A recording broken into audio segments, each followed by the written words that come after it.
Computer. 3, 2, 1, go.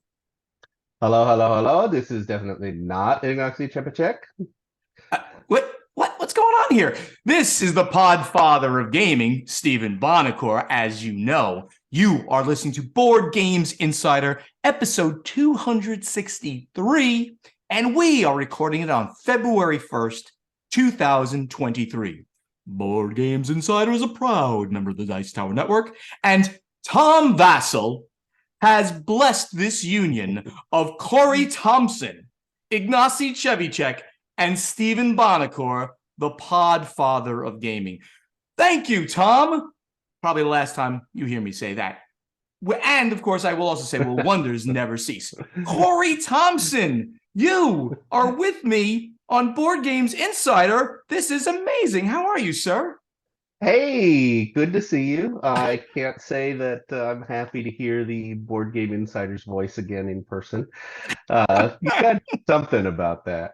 So, for people who don't know, I'm Corey Thompson. I'm the news coordinator for Dice Tower. I've been involved in the industry as a playtester. I'm friendly with a lot of the publishers and designers. Been playing games forever. Let's see. I have been a writer for Dice Tower News since 2017. I'm the editor of Dice Tower News right now. It's the written dicetowernews.com. I do a Dice Tower Dish interview website where I take designers out to dinner and interview them, casual conversation. Doing that since 2019. We've done about 30 designers. And I do the weekly Dice Tower Now podcast. You should think about doing a podcast at some point, Stephen. I think you'd be good at it.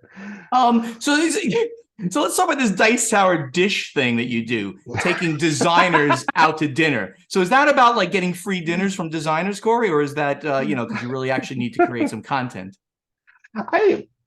I think what it is I've discovered early on that if you offer food to board game designers, they'll do anything. There you go. I know this designer. I know this young, aspiring game designer right now who announced that they signed a game with Asmodee's office dog. Maybe you should have that guy on Dice Tower Dish. Heard about this and I thought for a second it was you, but you described him as young. And so instantly I'm like, who could this young, hot new designer be? It's Jeff Engelstein, obviously. Yes, so Jeff is delightful. Yes. And so yeah, your cred in the news portion of board game industry is very serious with all of that stuff that you do currently and have done with the Dice Tower. So, why are we doing this? Why is Corey here now? Why is Ignacy here? Is Ignacy like fallen off the face of the earth? No, of course not. Ignacy is going to be part of this. Of course, we're going to essentially a 3-chair format. So sometimes you're going to see all 3 of us, hopefully quite often. Sometimes you'll just see 2 of us, depending on who's busy and who's not busy, right? So Ignacy is busy this week. He runs a multi-million-dollar company, of course, so occasionally he'll not be with us. For now, I am really delighted, Corey, to have you because you are, of course, got all the credit in the world in being an insider in board games, but also, of course, since you and I have gotten really close, I like to say, very close since over the pandemic. We were friends for years, of course, before that, see each other at different things, but since the pandemic started and the happy hours, you were a face there all the time, and I've been to your house at Napa, which is absolutely amazing, and we've drunk great wines, so thank you so much for being part of this podcast going forward.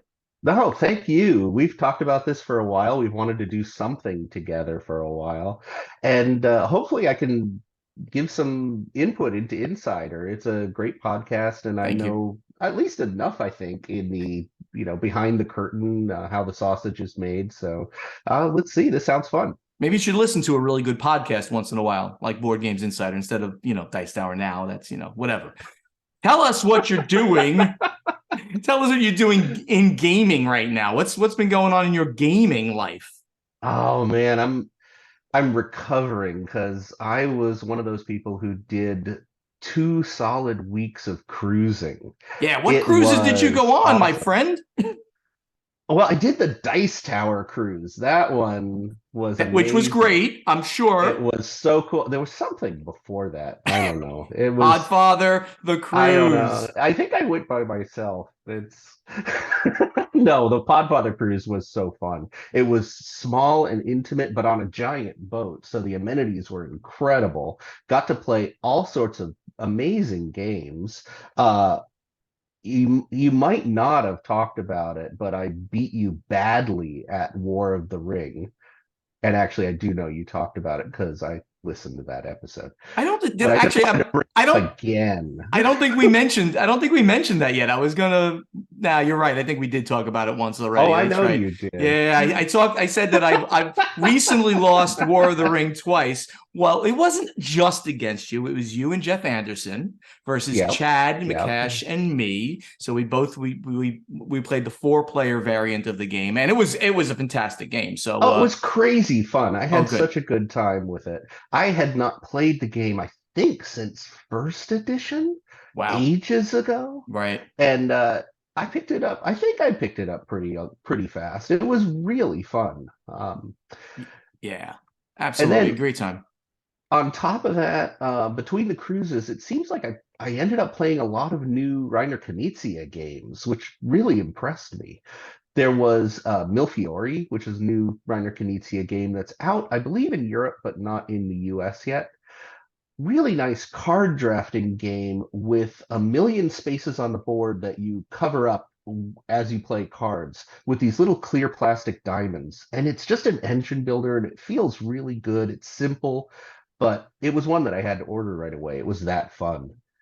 And then there was a Gang of Dice. Oh man, I think you're gonna love this one. It's a party style dice rolling push your luck game from Knizia. Again, I don't know how available it is yet, but Mike DeLisio threw it in front of me on the Awesome. cruise.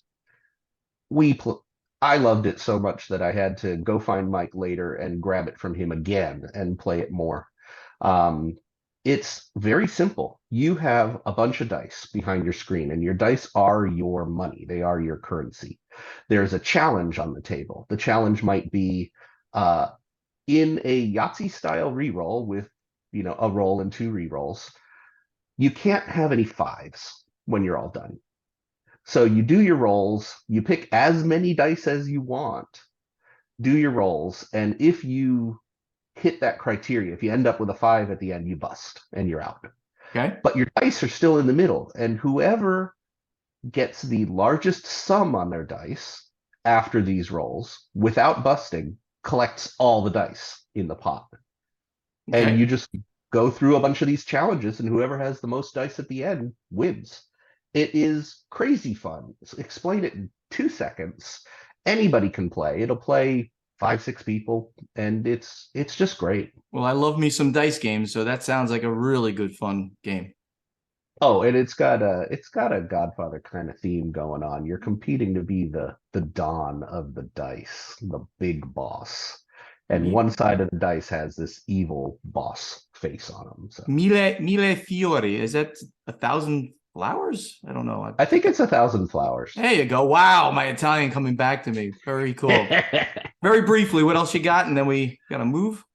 I've been kind of proselytizing for a while this game called Texas Showdown. And we played it together Yes, we on the did. boat. Yes.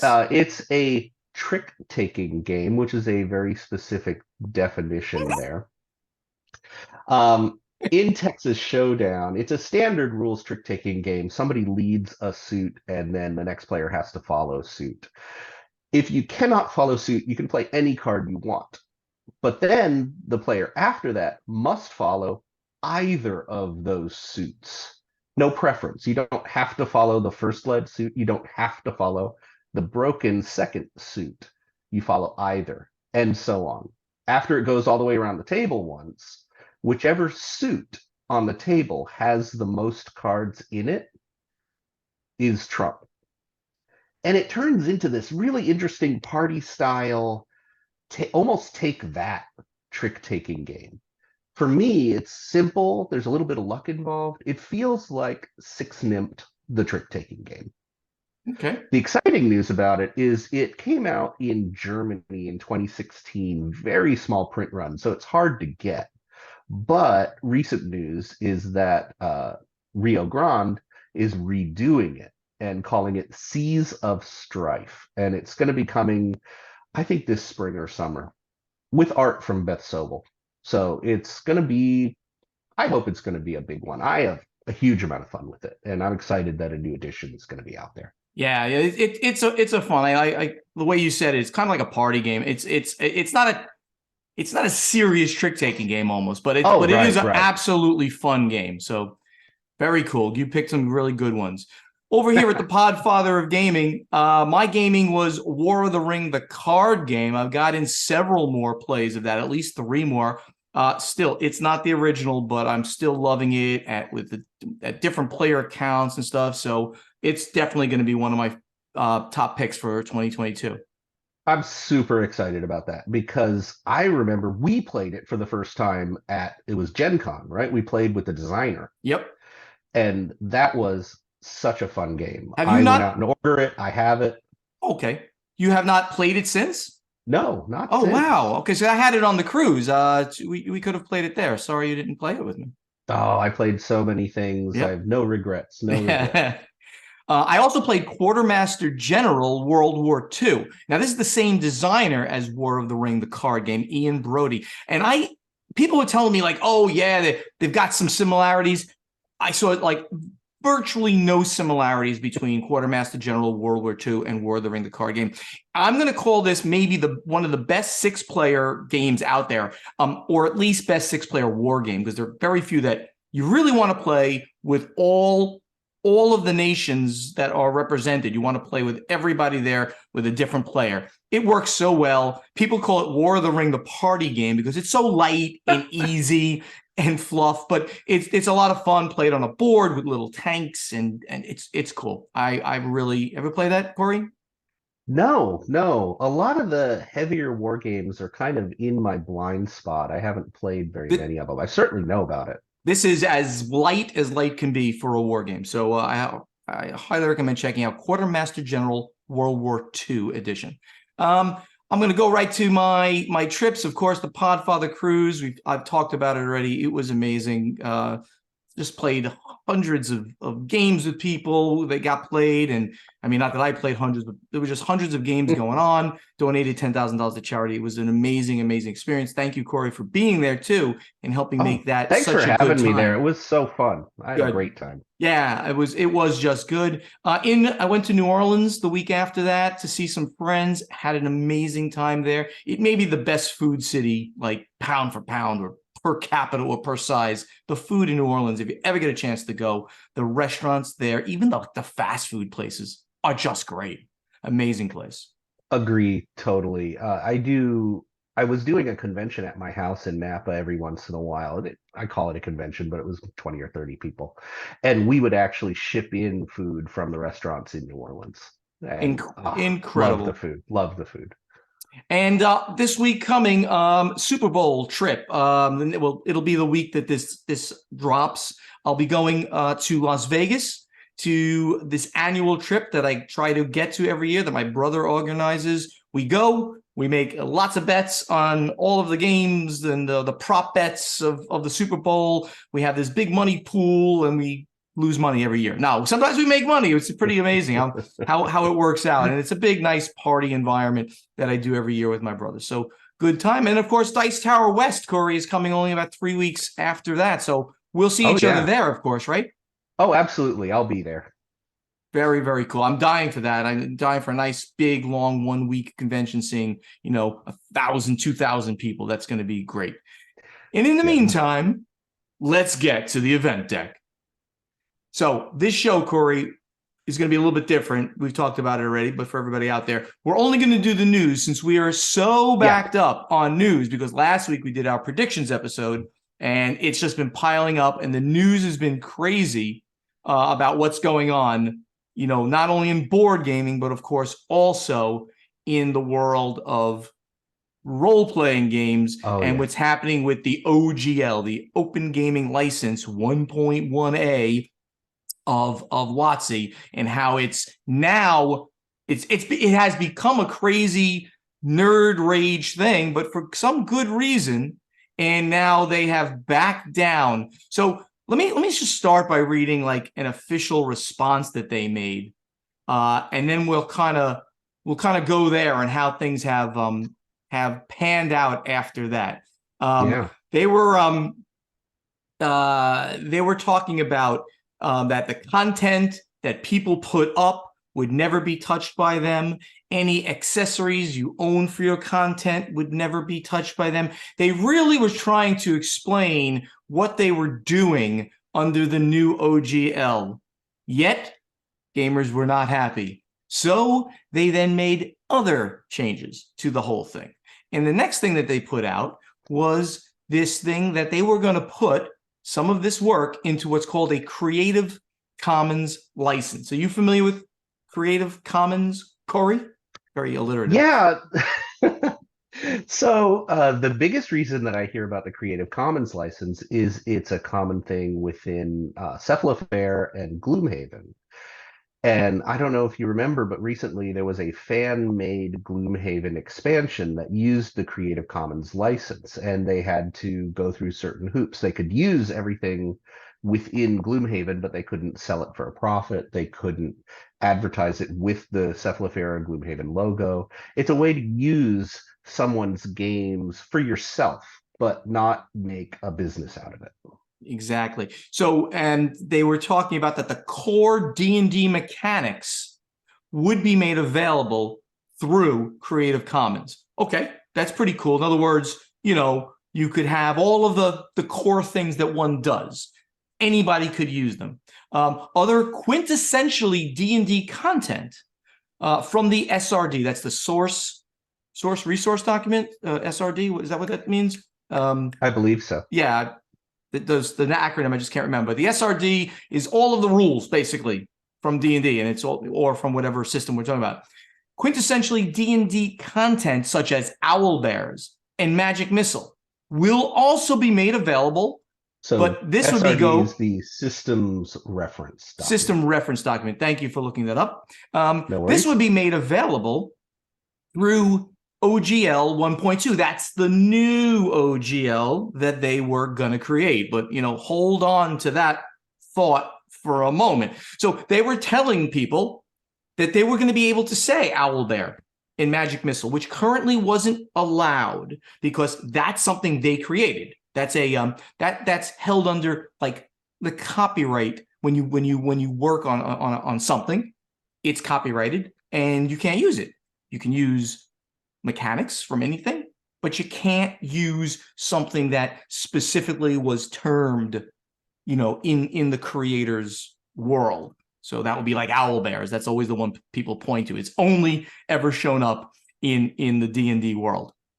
That would be now made available, but in OGL 1.2, the new OGL, hold that thought. They also said that OGL 1.2, the new one, would be perpetual and irrevocable. Now that whole irrevocable thing came into light during this because people were saying that, well, now, or they were saying that they were going to revoke the old license. And if they revoked the old license, that would mean that the content created under it would have to be subject to the new license. And there might have been things in there that conflict with the new OGL. They also were really worried that everybody was going to have to renegotiate their licensing if the old one was revoked. Essentially they would have, because you know, you could have just said, okay, I'm under this, but everybody would have said, well, we did this, this, and this, and we want this to be covered. And there would have been a crap storm, I'll use the nicer term since we're on the Dice Tower Network, of things that would have had to have happened. So that was their second statement. There was an official response from the EU even. Did you know the EU got involved in this, Corey?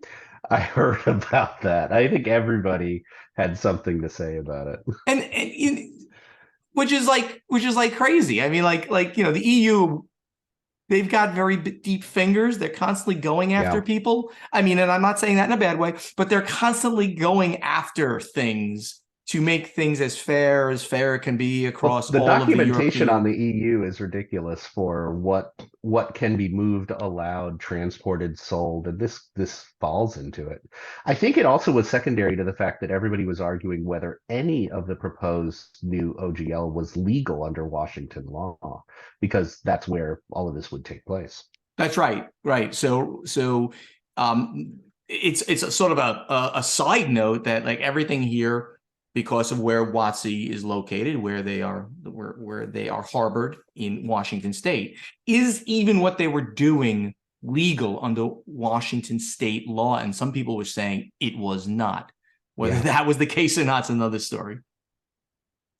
Then the original D&D OGL architect, whose name is Ryan Dancy, who works at AEG now, I know him well, he came out and made a statement himself about the original license and what was happening. This was reported on ICV2. And I'm going to read a little bit here because I don't exactly know where this all went. But Dancy was looking for more than what D&D just said, including a statement that Hasbro will not attempt to deauthorize OGL 1.0A, noting that D&D content from Wizards of the Coast published under OGL cannot be unlicensed. He laid out his position, which relies on what he says was the intent and effect of the original OGL in 3 main points. He said, let me be clear, as the person who was the architect of the OGL. 1, Dungeons & Dragons IP is completely protected by version 1.0A of the OGL. No person or company can make anything that uses the D&D brands or trademarks without Hasbro's explicit permission, which is not provided by the OGL. The OGL is not about tabletop role-playing games. It is a general-purpose license designed to be used in any kind of project whatsoever that can use open game content on tabletops, in digital realm, in books, in software, or in audio-visual media.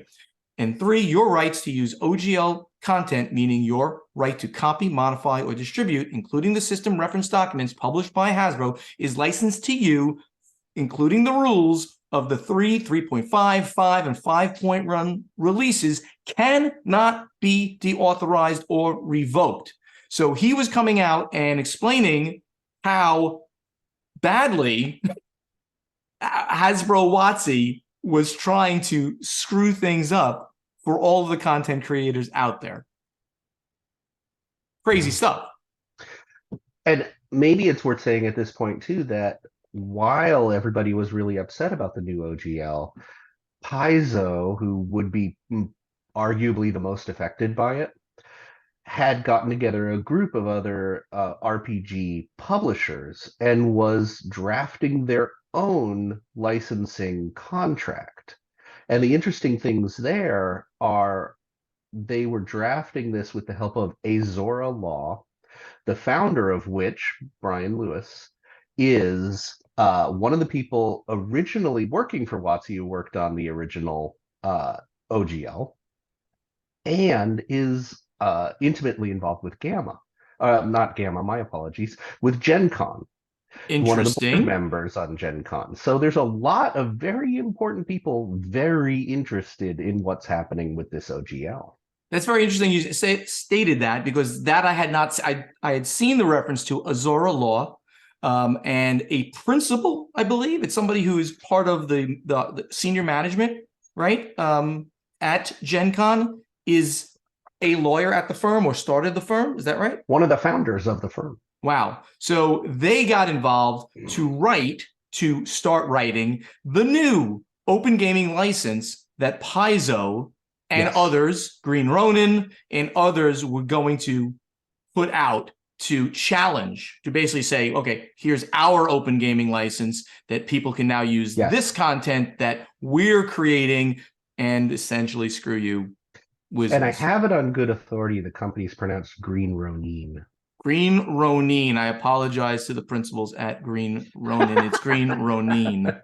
Yeah. So I mean, this story continues and continues, and one of the things that also came out is that Hasbro, WotC, same company, they wanted to also squash some of the misinformation, and that's fair. I mean, it's only fair that they say a lot of misinformation because, as you said, the nerd rage was high. Yeah, it was really high, and at first it looked like it was almost unfairly high, and it might have been because people were talking about things that just weren't true, and it's only fair for us to look at that as well. So WotC came out and said that several things that had been posted by people just speculating or insinuating or saying, obviously, this is going to be the case, were untrue. And here are some of the things that were untrue.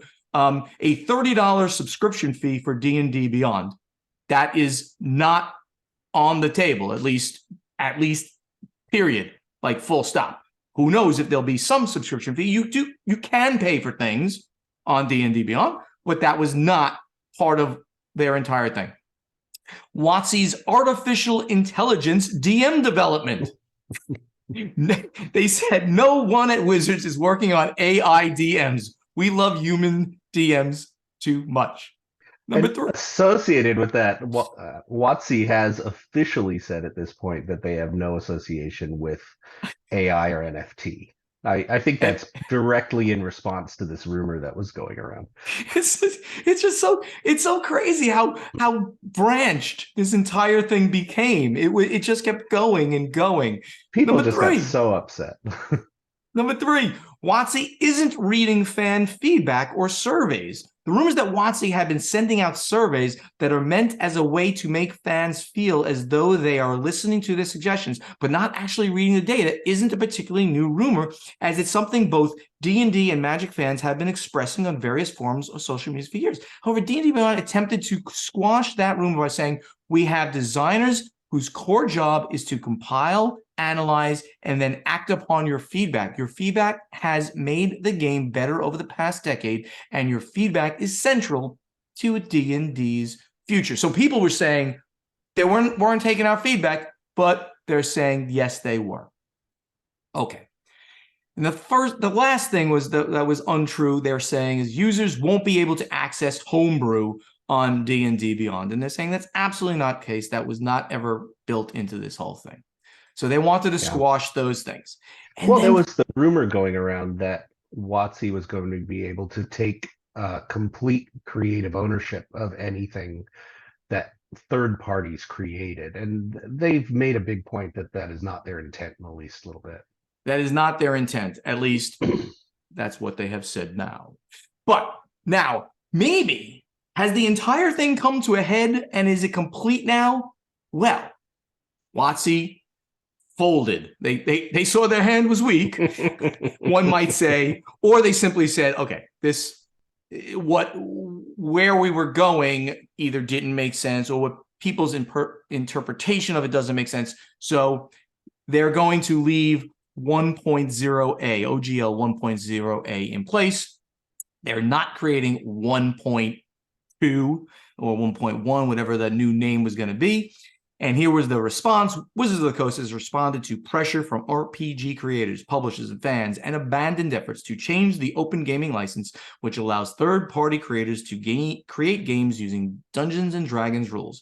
The company announced to on House Oregon, on their the way that they get things out on D&D Beyond.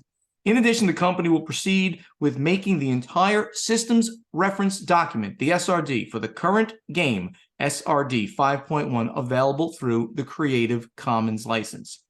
So just based on that, it sounds like a best of both worlds. The original OGL stays as is, no changes, and all the core mechanics are put into the SRD, and it's now Creative Commons, meaning explicitly every person out there listening to this and every person in the world can now use all of that in creating content. That's pretty good for everybody. Let's just remind at this point that all of this was rumors about rumors. The new OGL was never released. The new OGL, supposedly, there was a leak, someone read it, and everybody got upset. So this is all regarding a leak of an unreleased OGL. Yeah, which sure, and I 100% agree with what you're saying, and even your intent that they didn't put it out, but let's face it, they were moving in the direction to put it out. So it obviously could have changed, but I have a feeling that the major points, the true points, not the stuff that was speculation that wasn't true about spending more money on D&D Beyond and all that misrepresentation. But the main points that this was the new thing and it covered only this and it didn't cover other stuff, all of that was probably on its way out. So the question though is who leaked it. It would uh, not surprise me if Hasbro leaked it themselves oh no. to gauge response. I would like to say, and I said this on the podcast now, this is like the third time. This was a Coke changing the formula moment for a major corporation when they just simply said, hey, we're going to do this. And the backlash was phenomenal to the point where they said, oh my God, no, okay, no, we won't do that. Oh, but we'll have this other product, that new Coke, but we'll keep the other one the same. And then even New Coke went away. So I have a feeling that it was no, they didn't do it on purpose. Somebody said, wow, this is going to be bad for people, gamers, and content creators mostly. Let me sneak it out. Sort of like a certain sneaking thing happened at the Supreme Court, maybe, but let's not go down that road. No. So anyway, I agree. I think the Coke analogy is dead on. Yeah. So this maybe is an end to the whole story. I'm going to bet it is not the end of the whole story, but for now, at least, things are laying at a nice layer. It'll simmer now until hopefully we see how it all comes out. But it's not the furor anymore that came out. Let's move on to more Hasbro, but completely differently.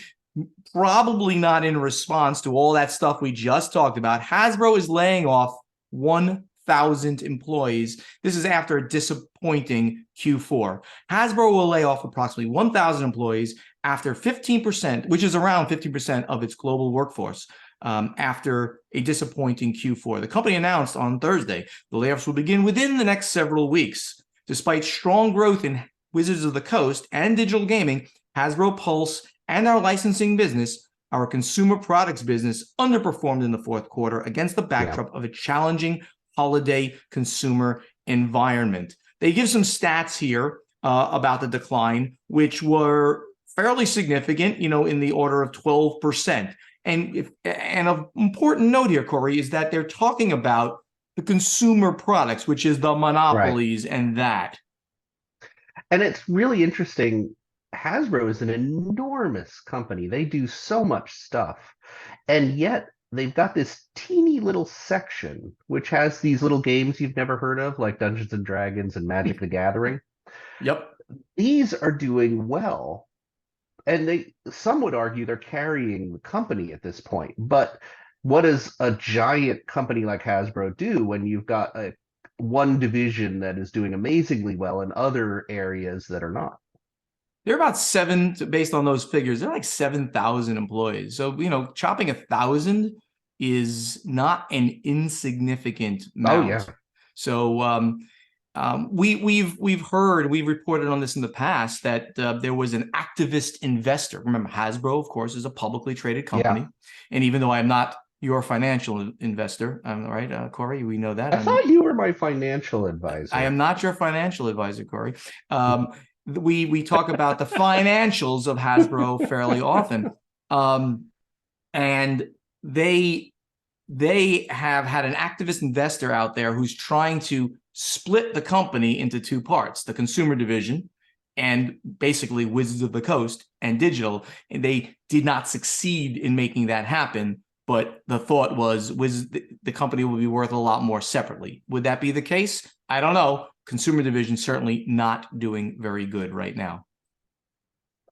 So this is something that happened back in December, I believe, and it was kind of sad news. Yep, it was the middle of December. We just couldn't get to reporting on it. And this is the French gaming site Trick Track has shut down.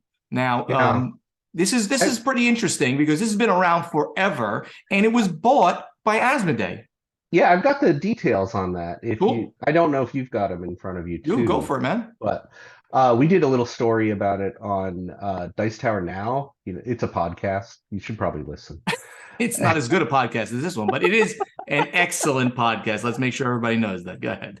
So Trick Track is basically a French news group about board games. They're pretty big. They were started in the year 2000. And the guy who started it, Philippe Morin, who's known as Monsieur Fowl. Um, and Trick Track has bounced around a lot of different companies. Trick Track was bought by Plan B in 2018, and then everything was bought by Asmodee in 2019.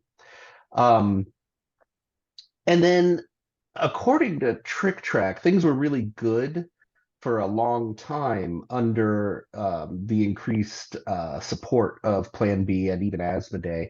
But then in recent times, and they specifically said when Asmodee was being purchased by the Embracer Group, uh, priorities were shifting. And a lot of the original editors and news people within Trick Track left. COVID shut down complete production of Trick Track, and it wasn't doing well. So they have officially closed their doors as of this January 2023. Yeah, it's a shame. They are. I mean, you can almost call them the board game geek of France. Yeah, They were kind of that big to the French community. So it's sad to see them go. I got a huge number of news releases, press releases, stories about specifically French publishers and game releases through French publishers. I got them through Trick Track all the time. They were an incredible resource. Yeah, too bad. Next piece of news is again from late December, but we're just getting to it. Apologies to Cephalofair Games and especially to Ross Thompson. Good buddy, good guy. Cephalofair Games hired Ross Thompson to become their new marketing and crowdfunding manager. Just kind of quickly want to congratulate Cephalofair and Ross because just good guy, great guy for a role like this. So really happy to see that he's moving up in the world. Corey, do Yes, you know Ross? Cephalofair is growing by leaps and bounds. I don't know Ross personally, but I trust everybody who's going into Cephalofair. They really are one of the companies that's doing amazing things now. I mean, it's insane what Isaac has done with such Yeah. a small group. First of all, he's just one of those geniuses. Every time I see him, I say, dude, you're just knocking it out of the park again and again and again. I mean, Frosthaven, I've played a little bit of it, and I don't have my copy. I played it at Essen. I played it at Dice Tower headquarters. It's just another marvel of thought process and storytelling. And congratulations again Oh, to so good. Yes, and you played it too, right? I played little pieces of it. I don't have my copy. Let's just say a copy ended up at my house during one of the conventions. But Price is a good friend, and Price is just an absolute amazing person within Cephalofair. Does so much work there. The guy's a Uh, beast. I call him a he beast. is. He's amazing marketing guy. So It's fantastic. incredible. All right. So this one has got to be my favorite story of the day, and I wonder if this Kickstarter went. So this is a Kickstarter game about cats is going to offer backers a real cat. So it was a press release. Independent board game publisher Stone Age Distractions Yep. announced today that it is upcoming Kickstarter campaign for Hissy Fit, a game by designers Chris Stone and Levi Robertson, scheduled to launch in January, like as in now or just last month, will include a pledge level providing at least one lucky backer with an actual live cat, in addition to the copy of the game. If a backer at this level adopts a cat during the campaign, the game creators will reimburse up to $200 in adoption and veterinary fees. Now, I have interesting little things on this one. So Go ahead. the company is based in Vacaville, California, which, by the way, is where my veterinary hospital was for 15 years. Oh, no kidding. I need to reach out. We did not mention that you are Dr. Corey Thompson. You are a veterinarian, former. I mean, not didn't go to non-practicing. doctor school for nothing. No, I was a practicing veterinarian for a very long time, kind of retired now, but every once in a while I do some sort of veterinary thing. But yeah, the company, Stone Age Games, is from Vacaville, California. So shout out to my Vacaville friends. I just looked and Hissy Fit Yep. has funded. It's Yep. a low fund level Kickstarter. They were looking for 6,000 and they are at 16,000 right now. So it's working. It is working. The weird concept is working. The get a game, adopt a cat pledge level of $21 has been, no, there's three backers. No one else is allowed to take that level. And they all went. And they went probably very quickly, which is absolutely adorable. So congratulations to Chris Stone and the company for doing that. I think it's just kind of a cute idea, and a couple of adopted cats will get a nice home. We got some big press, Corey, as in the board game industry, that is, There you from go. the Washington Post. It really doesn't get too much bigger than the Washington Post, who wrote right at the end of December. This is December 24th, Washington Post. They said, "We're in a golden age of board games. It might be here to stay." Now, you, I, everybody in this industry has used those terms for a while. But to hear the Washington Post put it out there, pretty cool. Yeah, absolutely. I think they're specifically just talking about me. But You are a golden age. And I am a golden age. they just basically went into what's going on. It's a long article. We're not going to do this, but they talked about like the global board game market has an estimated value of between 11 billion and 13.4 billion, and it's projected to grow by about 7 to 11% within the next 5 years. I think that is vastly underrating the growth of the hobby game market. Maybe if you include every piece of the gaming market, I still think that's on the low side. If you say 5 years, we are only going to grow by around 10%. Now, we've been growing by 10% as a hobby game industry forever. I mean, double digits forever. So they're underestimating on some levels, and the total number being in the $12 billion range, I think that's a lower number than I would have called it for the entire game industry. Absolutely. And you can see it everywhere. I think we're reaching kind of a flex point on the awareness of board games within the general society. We're seeing more and more of our niche hobby board games show up on television, in movies, in literature. You're just seeing more and more presence of a section of the hobby that for a very long time nobody knew about.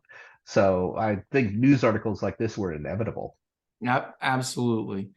And here's another one about WotC canceling at least 5 video games right at the beginning of the year. Wizards of the Coast cancels at least 5 unannounced games. So why did they even talk about it if they weren't announced? But apparently they canceled it, and it was reported on Escape Magazine and Bloomberg as well. The spokesman for the company told Bloomberg that it remains, quote, committed to using digital games, but they canceled the projects. I wonder if that portends anything about their longevity with video games. I don't think it should, certainly. Well, role-playing video games have been really hot for a long time now, and I think this is a direct response to the Dungeons and Dragons licensed video game Dark Alliance. That one, it really underperformed, and everybody was kind of excited about the hype. So I think that in direct response to that, D&D probably had a lot of licenses directly on video games, and they just decided not to put their money there. And that kind of ties in with the fact that they're laying off some employees and cutting back a little bit. I think it's all money saving. Yeah, they seem to have some decent hits. Dungeons and Dragons Dark Alliance. It might not have performed as well.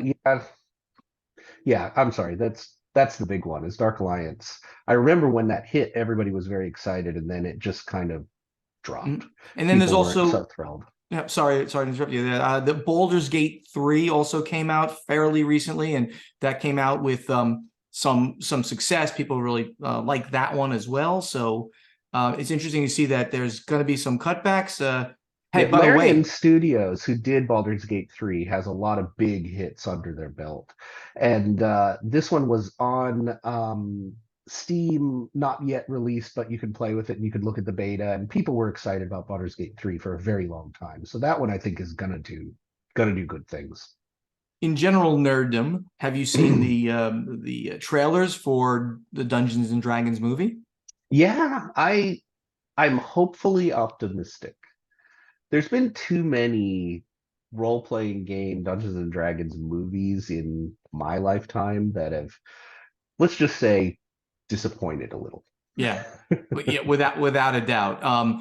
You know, they and the where they're going, of course, is for the comedic portion, and it's you know, not using the standard fantasy, you know, British accents. It's not like Lord of the Rings. It's not like any fantasy setting. It's simply, let's use all of the D&D stuff, cast modern American actors, and use comedy. I mean, it really looks funny, but you know, is it D&D? I don't know. We'll see how it turns out, I guess. Yeah.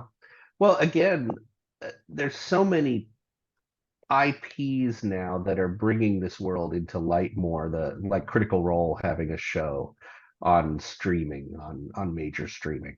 Um, this has just opened it up. Unfortunately, we're still kind of living in the world where role playing and that sort of business is an outside niche, and it's something still to kind of be made fun of a little bit. So we'll see how it goes. Exactly.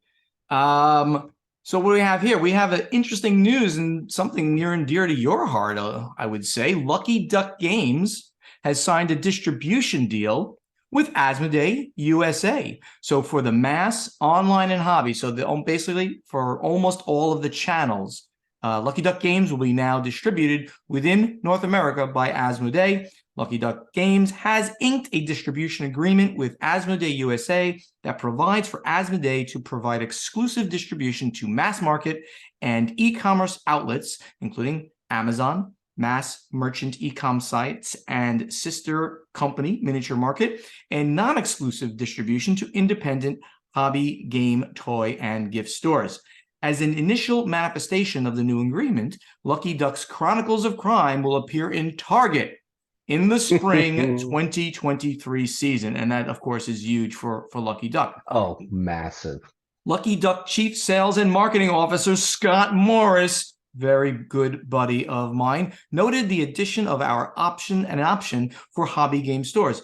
Quote, for our established hobby retailers supporting our games in their stores, Asmodee will be a new distribution choice, providing more options for them to acquire our games and be successful with them, Scott Morris said. So Asmodee continues in North America to transform the landscape, I would say, of distribution. They're going closer to a model that's used in Europe. Let's start with that, where they have all the tiers, certainly for their games. They just control all the tiers up to retail, not retailers, but online retailers, yes. They control all of that, and that is going to, at some point, really hurt the distribution tier within North America. I am so impressed all the time with Lucky Duck. And full disclosure, I've got some business association with Lucky Duck. They're the sponsor for my podcast. So I know everybody at Lucky Duck really well. Scott Morris is a really good friend. But aside from that, they are doing so well, not just on the game side, because they've got huge hits. They've grabbed a hold of Flamecraft. They did Oros. They've got Destinies, Chronicles of Crime. But on the business side, I'm super impressed. Every time I see a game out there and think, wow, that looks like a really neat game, I get a little news thing a little while later that, oh, by the way, Lucky Duck is going to take care of the retail of this, or Lucky Duck is going to be associated with them. They've been doing distribution, localization. They have presence in tons of companies. Remember, Lucky Duck's a Polish company. Yeah. We think about them being our kind of home base American doing lots of games, but they are all over the world. And again, I can't say enough how impressed I am with how they're running business. They're good people doing good things. Yeah, I will absolutely agree to all that sentiment. They are really good guys. A Polish company, right? It's like in some Yeah. regard, one of Ignacci's competitors in Poland, but they have this very large distribution network. They are big across the world, and they continue to do great things. Absolutely. So lead designer, this is going to be some weird news and not particularly good news. The lead designer of Vampire the Masquerade 5e, Kenneth Haidt, was shot on the streets of Chicago. He evaded multiple assailants' gunfire on his way home in the early morning hours of January 6th. This is weird. Kenneth Haidt, lead designer of Vampire the Masquerade 5e under White Wolf Publishing, was shot in the leg as he headed home at 3 a.m. or so on January 6, 2023, in the Hyde Park neighborhood of Chicago, Illinois. According to his social media post, Haidt was walking home from a co-working session, which was only a block from his house, when a car pulled up and two men with guns jumped out. Words were exchanged, and Haidt took off running before the two men could react. The men fired off 4 or 5 rounds in Haidt's direction, one of which hit him in the leg. The assailants then jumped back into the car and fled the scene before they could be arrested in the heavily policed Hyde Park neighborhood. He's okay, but I mean, I know, and I've met Ken in the past. I don't know him well, but I've met him. But I mean, such a weird thing, that random thing, that just because he was walking home, in his own neighborhood, he'd get shot. But we wanted to quickly make mention of that. And then we'll end on very interesting news for everybody out there. Gen Con is dropping their proof of vaccination requirements and masks for 2023, and they reveal key registrations and housing dates. As the pandemic is in its waning hours, Gen Con organizers are taking a step toward returning convention operations closer to what they were pre-pandemic. At Gen Con 23, they will not require convention goers to submit proof of vaccination or wear a mask, a set of safety protocols that have been in place since 2021. Organizers still encourage attendees to be vaccinated, and they reserve the right to change this policy should the conditions arise that would warrant doing so. They will monitor the Marion County Department of Public Health and CDC for recommendations for appropriate safety measures as the convention draws closer. And then they gave out some dates that I'd like to just mention quickly, that badges can be purchased starting now. This was a week ago. January 29th is when they went on sale, and they're not sold out. I know that for a fact. 4-day badge now costs $135. Trade day badge costs $235. So if you're a retailer, I think that is, and various other media people, they can buy a different kind of badge to get in earlier. And then there's a free online badge. Gen Con. Oh, the Gen Con online badge. Sorry about that, guys. Will be available on May 7th, and that's free. You can virtually be at Gen Con, but that's going to be later on. So, Corey, I'm really excited about that. I'm excited to see what happens with Gen Con. I've been watching through COVID, and certainly there was the Gen Con right after COVID that had, around half attendance, and that was a strange one. And it's been going up each year.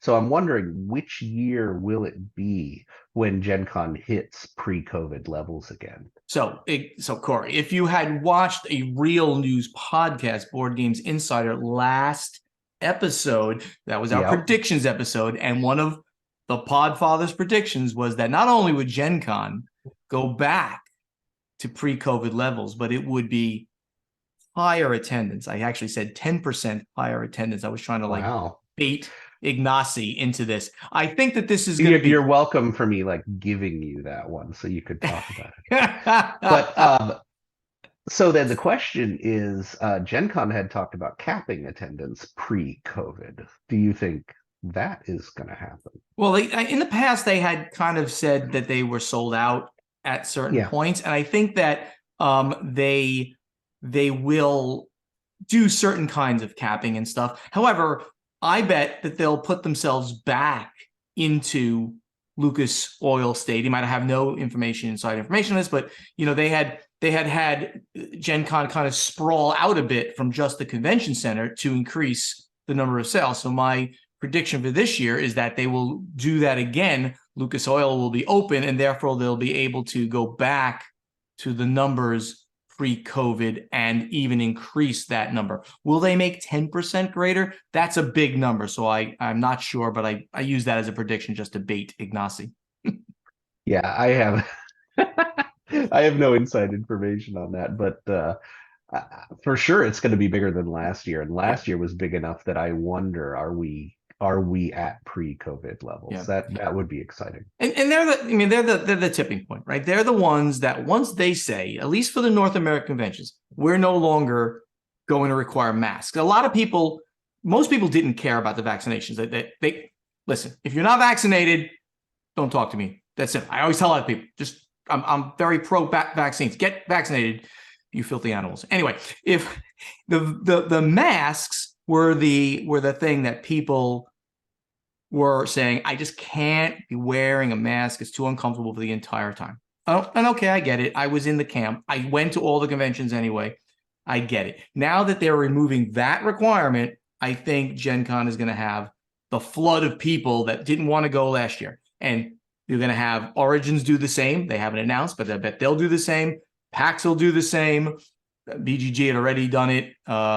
Anybody else that's of huge import? I'm sure that any of the other, like Dice Tower had already done it too. I'm trying to think of the regional conventions. But now the three main North American US conventions, Origins, Gen Con, PAX, Unplugged, will now all drop the mask requirements. And they'll have the mask optional. They'll have mask required gaming areas, of course. If you only want a game with mask on, you should have that ability too. So this is where I think this year we are back officially.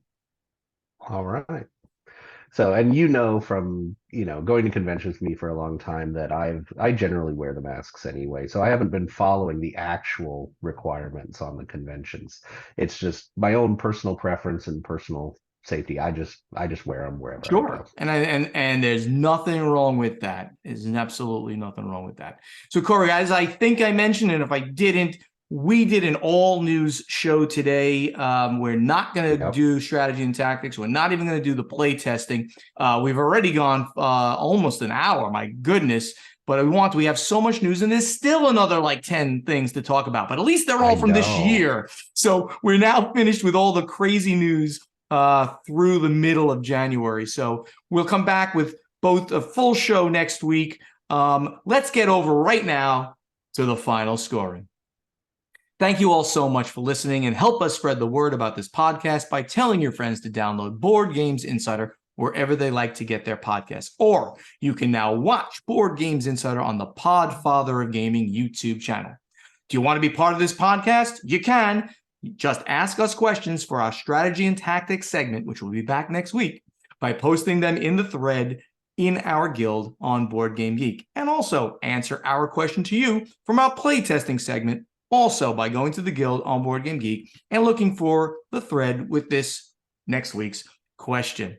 Check out our websites, which are portalgamesus.com and podfathergaming.com. We are all over social media, so interact with us, please, on Facebook. Please like our pages, which are Board Games Insider /Board Games Insider /Portal Games US and /Podfather Gaming. Corey, I might as well ask, do you have a web page? Do you have anything you want to put into this? Yeah. You have your own web page? Well, when I get to that point, just say it. So what's your web page? I was waiting for you. No, it's so dicetowerdish.com is where you can find my interviews. Dice Tower Now is a podcast that drops every Tuesday. And dicetowernews.com is where you'll find the written news. I'm also active on Twitter, Dice Tower Dish. What? I haven't gotten there yet. I assume you don't have a special Facebook page, do you? Facebook page? No. No, not at this point. So what's your Twitter handle there? There's two of them. There's Dice Tower Dish and there's Dice Tower Now. I'm trying to update this on the fly. You're so good at this. I'm amazing at this. And our very active YouTube channels are Portal Games Movies, Portal Games Gameplays, and the Podfather of Gaming. You don't have your own YouTube channel, do you? I do not. Okay. No. On TikTok, Ignacy can be found at Portal Games US. We really would love to see you in person at an upcoming convention in 2023. So if you come to one of these, come walk up to us. Corey, Bonacor, Ignacy, come say hello to us. We live to talk to people who listen to the podcast. Board Games Insider is professionally edited by Joshua Bowman from Tabletop Submarine Podcast. If you want your podcast edited by Joshua, reach out to him and discuss it at tabletopsubmarine@gmail.com. And that great voice you hear doing our intro, outro, and in-between segments is that of Ray Greenlee. He can be contacted to do your voiceover work at raygreenleevoiceover.com. Corey, that brings us to the end of an episode. You know what we do at this time in the episode, Corey? We dance. We dance. I usually sing a little bit. No. Yeah. We save something. Not always, but we try to save something that's big secret news that only our listeners will hear first. And here's the breaking news. We're never actually indicted for that, Stephen. The breaking news from the Podfather is this. I am happy to announce that I have been asked and I have accepted a position as a member of the board of directors for, not Gamma, for the World Series of Board Gaming. So that's www.wsbgvegas.com. I've been talking about the World Series of Board Gaming forever. They were impressed with me for some reason and how well I did as the guest of honor last year. They, of course, like my business knowledge and the fact that I am an insider and have run a board gaming company. And they said, would you like to join? And I said, yes. For the record, for everybody out there, this does not mean I'm coming out of retirement. That means I take one phone call every quarter, maybe an email once in a while. I don't have to work. This is not work. This is me saying, I like those ideas. Those ideas are not as good. It's not work. It's me hanging out on the beach, taking a couple of phone calls here and there. So it's not work, but it's fun. And I really, really believe in the World Series of Board Gaming. And there's going to be some announcements about what the Dice Tower is doing with the World Series of Board Gaming, even getting more involved with it as well, because Tom was very impressed with the way that the whole thing worked out. And while I'm on it, right now they're running at 200% of last year's attendance. Sponsors are jumping on board. And I like to even mention that maybe a very large company that I signed a game with is jumping on board as a sponsor for this coming year. More on that later.